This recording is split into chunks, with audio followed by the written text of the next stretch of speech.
Jesse, so Ray, your partner here, colleague, comrade, she got, seen the protests in Greece and Europe elsewhere.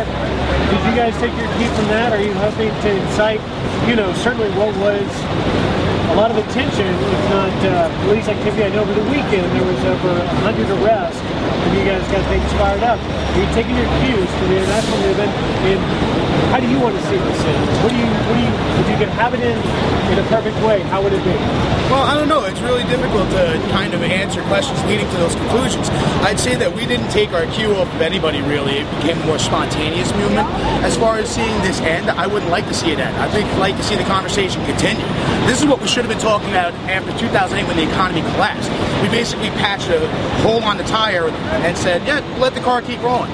Unfortunately, it's fun to talk to the propaganda machine in the media, especially conservative-leaning networks such as yourself, because we find that we can't get conversations on the Department of Justice's ongoing investigation of News Corporation, for which you are an employee, but we can certainly ask questions like, why are the poor engaging in class warfare?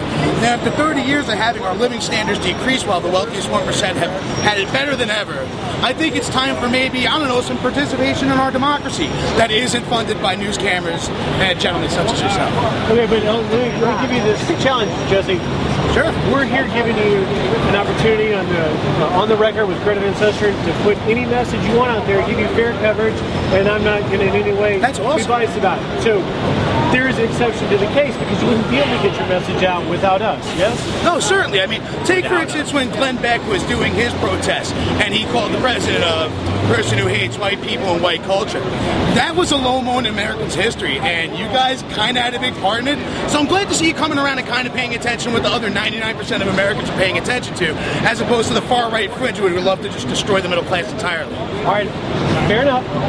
You have a voice and an important reason to criticize myself, my company, and anyone else. But let me ask you this. In fairness, does this administration, or President Obama, have any criticism as to the financial situation in countries in there? I think myself, as well as many other people, would like to see a little bit more economic justice or social justice, Jesus stuff, as far as feeding the poor, health care for the sick. I find it really entertaining that people like to hold the Bill of Rights up while they're screaming at gay soldiers, but they just can't wrap their heads around the idea that a for-profit healthcare system doesn't work. So let's just look at it like this. If we want the president to do more, let's talk to him on a level that actually reaches people, instead of asking for his birth certificate and wasting time with total nonsense like cilantro.